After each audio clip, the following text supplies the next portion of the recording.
نحمده ونصلي ونسلم علی رسوله الکریم، اما بعد۔ حضرت مولانا محمد الیاس بالاکوٹی رحمہ اللہ تعالی جو کہ انتقال فرما گئے ہیں، انا للہ و انا الیہ راجعون۔ انا للہ ما اخذ وله ما اعطى وكل شيء عنده باجل مسمى۔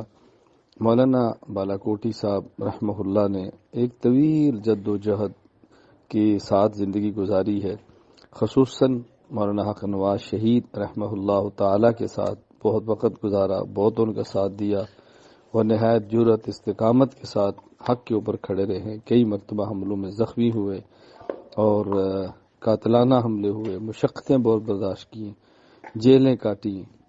اللہ تعالیٰ ان کی تمام خدمات کو قبول فرمائے، اللہ تعالیٰ ان کی تمام خدمات جمیلہ کو قبول فرمائے، اللہ تعالیٰ ان کے اہل خانہ کو صبر جمیل عطا فرمائے اور ان کو آخرت میں مقامات درجات بلند عطا فرمائے۔